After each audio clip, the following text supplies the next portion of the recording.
مفتی طارق مسعود special. تو ایک صاحب نے مجھے بتایا کہ میری بڑے اچھے خوش مزاج ہیں، انہوں نے بتایا کہ میری بیگم جو ہے نا وہ سیڑھیوں سے نیچے آتی ہے دروازہ کھولنے کے لیے، اوپر ایک منزل پہ رہتی ہے، سارا دن میں 2 دفعہ اس نے نیچے آ کے اوپر جانا ہے، ایک ماسی کے لیے اور ایک کہتے ہیں میں جب آتا ہوں آفس سے، اور کوئی کام نہیں کہہ رہے، گھر میں ماسی بھی ہے اور سارے کام ماسیاں کر رہی ہیں، بیگم کا کوئی کام نہیں ہے گھر میں، تو کھانا بس پکا لیتی ہے، وہ بھی کبھی باہر سے آ گیا، تو مجھے کہہ رہی تھی کہ جو ہے نا ایک بیل لگا دیں، ایک بٹن لگا دیں یہاں پہ، جب کوئی گیٹ پہ آیا کرے تو میں یہیں سے بٹن کھول دوں، ماسی واسی آتی ہے تو وہ میں یہیں، مجھے نیچے نہ اترنا پڑے۔ بات غصے والی تھی، آدمی کو غصہ آتا ہے یار اتنا تو کام کر لو نا کہ نیچے سے، تو بندہ کہہ رہا ہے مجھے غصے کے بجائے کیا آ رہی تھی، جو آدمی ڈپریشن میں نہیں ہوتا نا اس کو بعض دفعہ غصے والی بات پہ بھی ہنسی آ رہی ہوتی، تو مجھے بتا رہا تھا، پھر میں نے کہا اپنے بیگم سے کیا کہنا، میں نے بیگم سے کہا ہاں دیکھو بہت زیادہ ایکچولی بہت ٹینشن والا کام ہے، ایکچولی صرف نیچے آنا نہیں ہے بلکہ آنے کے بعد واپس، اگر صرف آنے کا مسئلہ، کیونکہ جب آپ واپس جاؤ گی گریوٹی کے خلاف کام ہوگا، سائنس بھی ہے نا اس میں بھائی، گریوٹی آپ کو نیچے کھینچ رہی ہے اور آپ ایک ایک اسٹیپ کر کے گریوٹی کے خلاف، اور یہ نہیں کہ ایک دم سے گریوٹی، ایک اسٹیپ پہلے اوپر وہ گریوٹی کے خلاف، دوسرا اسٹیپ اس میں آپ زمین نیچے کھینچ رہی ہے اور آپ کہاں جا رہے ہو، اور دن میں یہ 1 دفعہ نہیں 2 دفعہ یہ کرنا پڑ رہا ہے، اس سے تو آپ کا کولیسٹرول سب ختم، فیٹ جو ضروری ہے وہ بھی ختم، ماس جھڑنا شروع ہو جائے گا، یہ بہت بہت ضروری ہے بیگم، سمجھ میں آ رہی ہے بات؟ جو خوش اخلاق ہوگا نا اس کا اسٹائل یہ ہوگا، جو ہر وقت ڈپریشن میں ہے نا، ڈپریشن میں آیا گھر میں تھکا ہوا، پینے پلانے کا معمول ہے اس کا، جو ڈپریشن میں نہیں ہوتا نا وہ الٹی باتوں کو بھی ہنس کے اگنور کر دیتا، بیگم اللہ کا واسطہ کوئی اور بات کر لو، یہ تمہاری صحت کے لیے کیا ہے بہت ضروری ہے کہ 2 بلکہ 10 دفعہ تم یہی ایکسرسائز کیا کرو، نیچے آؤ اور اوپر جاؤ، ایسے کوئی گھنٹی ونٹی لگاتی نا تو یہ تمہاری صحت کے لیے نقصان دہ، وہ ہنس کے ٹال دے گا۔ اور جو بد دماغ لوگ ہوتے ہیں نا، بد دماغ، زیادہ تر نشے والے لوگ بد دماغ ہوتے ہیں، وہ کیا جواب دیں گے، جو آج کل آ رہے ہیں ہمارے پاس تو ہر قسم کے، وہ اگر اس کی بیگم اگر ایسے کہے گی کہ بٹن لگا دو، اس کی کھوپڑی گھومے گی کہ ابے سارا دن تو کرتی کیا ہے 24 گھنٹے میں تیرا کوئی کام ہے نہیں، 2 دفعہ تجھے اترنا پڑتا ہے، دوبارہ یہ لفظ بولا نا رکھ کے چماٹ لاؤں، اور لگا بھی دے گا پھر وہ، تو خوش مزاجی اور ٹینشن والا دماغ یہ تھوڑی دیر میں انسان کو پتہ چل جاتا ہے، تھوڑی دیر میں۔ باقی بعض عورتیں واقعی اتنی بد اخلاق ہوتی ہیں کہ خوش مزاج کو ڈپریشن کا مریض بنا دیتی ہیں، ایسی ہوتی ہیں، جیسے بعض ایسے آدمی بھی ہوتے ہیں کہ وہ ایسے بد دماغ ہوتے ہیں کہ اچھی بلی خوش مزاج عورت کو ڈپریشن کا مریض بنا دیتے ہیں، تو یہ انسان ماحول سے بھی بڑا متاثر ہوتا ہے۔ تو ڈپریشن جو ایک دم ہائپر ہونے والی صفت ہے نا، یہ صرف نشے سے نہیں آتی، یہ ماحول سے بھی آ جاتی ہے۔ اگر آپ کے گھر کا ماحول ایسا ہے، ہر وقت ابا سے پٹ رہے ہیں، اماں سے پٹ رہے ہیں، اماں ہر وقت ڈانٹ رہی ہیں، ابا ہر وقت ڈانٹ رہے ہیں، بڑا بھائی کبھی تمیز سے بات ہی نہیں کر رہا، تو الحمدللہ تھوڑے دنوں میں آپ بھی اسی حساب سے ویسے ہی بدتمیز بن جائیں گے، اور یہ اللہ کی طرف سے ہے تاکہ آپ بھی ویسے ہی ہو جائیں، آپ پھر ٹینشن زیادہ نہ لیں، آپ بولیں میں بھی ایسا ہی ہوں اور یہ بھی ایسے ہی ہیں۔ تو اس لیے بہت سوچ سمجھنا چاہیے، انسان ماحول کے اچھے اثرات لے، برے اثرات نہ لے۔ یہ ہوتا ہے ماحول، جب ماں باپ کی وجہ سے انسان یہودی، ہندو، عیسائی بن جاتا ہے تو بد اخلاق نہیں بن سکتا۔ کیا ہو گیا بھائی؟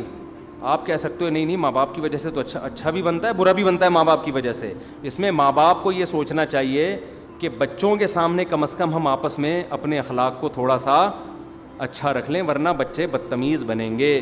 اگر آپ نے بچوں کی تربیت ایسے کی نا، الو کے پٹھے اور گالیاں نکالنا شروع کر دی، تو تمیز نہیں کھانے کی، تجھے بات کرنے کی تمیز نہیں، بچہ سوچے گا ابا آپ کو تمیز ہے نہیں اور آپ مجھے تمیز سکھا رہے۔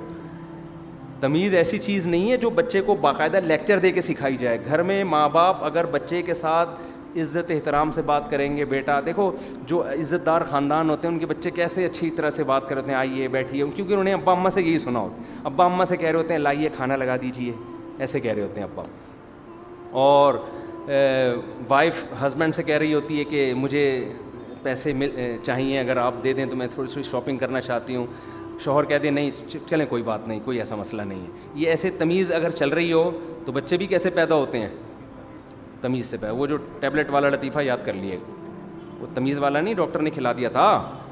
ابے نئے نئے لوگ آ جاتے ہیں, تھوڑا سا فریش ہو جائیں گے. ایک ڈاکٹر نے کیپسول ایجاد کیا کہ حاملہ عورت کو کھلائیں گے تو بچہ تمیز والا پیدا ہوگا. تجربہ کیا, ایک پریگنینسی میں خاتون کو کھلایا ایک کیپسول, بچہ پیدا ہوتا ہی آداب. تو انہوں نے کہا یار یہ تو بڑا ٹائٹ ہو گیا. تو انہوں نے اکٹھے 4-5 کیپسول ایک خاتون کو کھلا دیے. بچہ پیدا ہی نہیں ہو رہا, ٹائم ہو گیا, پیدا ہی نہیں ہو رہا, 1 مہینہ اوپر ہو گیا. الٹرا ساؤنڈ کیا, پتہ چلا 2 بچے ایک دوسرے سے کہہ رہے ہیں, وہ کہہ رہے پہلے آپ, وہ کہہ رہے نہیں پہلے آپ. اسی میں 1 مہینہ لگا دیا, ان کی تمیز ختم نہیں ہو رہی. تو گھر میں اگر تمیز سے بات ہوگی نا, آئیے بیٹھیے کھائیے, بچوں کو تھپڑ, بعض ماؤں کو ہم نے دیکھا ہے, یہ ساری چیزیں جو ہے نا ہم اسی ماحول کو دیکھ کے بیان کر رہے ہیں. بعض ماؤں کو شکایت ہوتی ہے ہمارا بچہ تمیز سے بات نہیں کرتا, اور انہیں پتہ ہے تربیت کیسے کی ہوتی ہے. بچہ پانی لے کر آ رہا ہے, تھوڑا سا ہاتھ سے گر گیا, ایک تھپڑ لگا دیا اس کے کھینچ کے.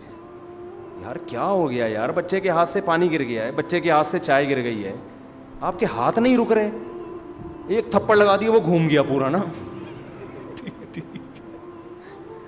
جب وہ پورا گھوم رہا ہے گول گول, یہ میں نے اپنی آنکھوں سے دیکھے ہوئے واقعات بتا رہا ہوں میں. گھوم گیا, بچہ رو رہا ہے تو ایک اور لگا دیا کہ چپ کر جا.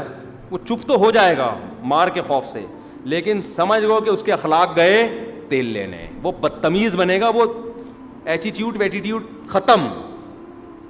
تو بچہ گھر میں ماں باپ کو بہت ضروری ہے, بچے سے روب ضرور رکھیں, لیکن بات کیسے کریں, تمیز سے بات کریں. اوے ادھر آپ بیٹھو, اوے یہ نہیں ہوتا گھر, یہ بہت ہی بدتمیزی والا حساب کتاب ہے. ہاں بیٹا کیا کھاؤ گے, بیٹا یہ کر لو, اس طرح سے تمیز سے. آپ لقمان علیہ السلام کو دیکھ لو نا, اپنے بچے کو کیسے نصیحت کر رہے ہیں, یا ابو نہیں, اے میرے پیارے بیٹے, لا تشرک باللہ, شرک نہیں کرنا. ابے ہو تبے ہو کا لفظ ہے کہیں؟ وہ پورا لقمان علیہ السلام کی اپنے بچے کو نصیحت پر نازل ہوا ہے قرآن میں.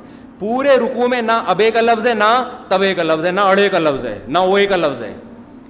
عربی میں جو بھی اڑے تڑے ہوگا آپ کہہ سکتے ہیں, اردو کے لفظ قرآن میں کہاں تھے, عربی میں بھی تو ہے نا اڑے تڑے, ابھی ہر زبان میں ہوتا ہے. کہیں بھی نہیں ہے وہ خبیث تو کیا کر رہا ہے, وہ گدھے تجھے شرم نہیں آتی, اور یہ کہیں بھی نہیں. یا وہ نہیں ہے, اے میرے پیارے بیٹے. خیر یہ الگ ٹاپک ہے. تو بات کیا چل رہی تھی یار, بہت کلا بازیاں کھا رہا ہوں میں دائیں بائیں. ہاں تو میں یہ عرض کر رہا تھا, دیکھو اللہ تعالیٰ نے خواہشات پوری کرنے کی جگہ کون سی رکھی ہے, جنت میں. یہ اصل بات یہ چل رہی تھی, دائیں بائیں بہت ہم گھومنے شروع کر دیتے ہیں. دنیا میں جب بھی کوئی خواہش پوری ہوگی, ہزاروں انڈے بچے دے کے جائے گی. میں شراب کی مثال دے رہا تھا کہ شراب میں شرابی کہتے ہیں بڑا مزہ ہے, بڑی لذت ہے. ارے اگر لذت اور سکون ہے تو یہ شرابی لوگ بیویوں کو کوٹتے پوٹتے کیوں ہیں؟ زیادہ تر شرابی لوگ طلاقیں دیتے ہیں بیویوں کو, ماں باپ تک ہاتھ اٹھا لیتے ہیں, کبھی کسی کی دکان توڑ رہے ہیں, ڈپریشن میں, ٹینشن میں. ان کو سکون چاہیے.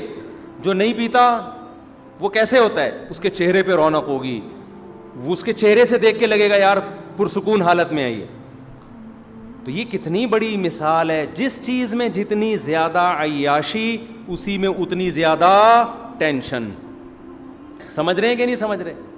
اور جس میں جتنی زیادہ ٹینشن اسی میں اتنی زیادہ عیاشی. روزے میں بہت ٹینشن ہے, افطاری کے وقت اتنی زیادہ عیاشی. گرمیوں کے روزے میں افطار میں زیادہ مزہ ہے, سردیوں میں کم ہے, کیونکہ گرمیوں کے روزے میں پیاس کی ٹینشن آپ زیادہ اٹھاتے. اور صرف افطار کے وقت روزے میں لذت نہیں ہوتی, صبح سحری تک لذت رہتی ہے اس کی.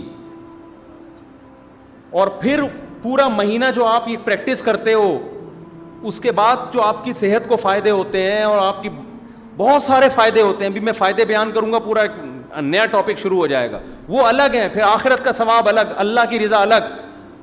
تو ہمارے حضرت فرمایا کرتے تھے کہ اللہ نے دین میں اتنی لذت رکھی ہے کہ اس کو تو اللہ نے آزمائش مجازن کہہ دیا ہے, یعنی ویسے ہی کہہ دیا کہ آزمائش. حقیقت میں یہ مزے ہیں, یہ آزمائش تھوڑی ہے. تبھی تو قرآن کہہ رہا ہے فَلَنُحْيِيَنَّهُ حَيَاةً طَيِّبًا, جو میرے دین پہ چلے گا اس کو میں پاکیزہ, طیب کہتے ہیں مرغوب اور پاکیزہ.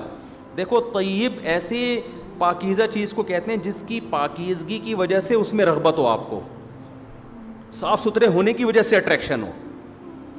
شراب میں بھی اٹریکشن ہے شرابیوں کے لیے, لیکن وہ طیب نہیں ہے. تبھی جو جن کی جو نیچر پر ہے نا, ان کو شراب سے اسمیل آتی ہے, بدبو آتی ہے, وہ کہتے ہیں ہٹاؤ یہاں سے. جو گندے ہو جاتے ہیں وہ پی لیتے ہیں. تو طیب کا مطلب کیا ہے؟ فَلَنُحْيِيَنَّهُ حَيَاةً طَيِّبَةً، اللہ کہتے ہیں ایسی زندگی دوں گا جو اٹریکٹیو ہوگی اور پاکیزہ، اس کی پاکیزگی میں لذت ہے. جیسے انسان میلا کچیلا ہو اور ایک دم نہا کے صاف ستھرا ہو، کیسا سکون محسوس ہوتا ہے. تو گناہوں سے توبہ کر کے، برائیوں سے توبہ کر کے، شریعت پہ چل کے، اللہ کہتے ہیں اس کو بھی ایسا ہی سکون محسوس ہوگا جیسے صاف ستھرا ہو گیا.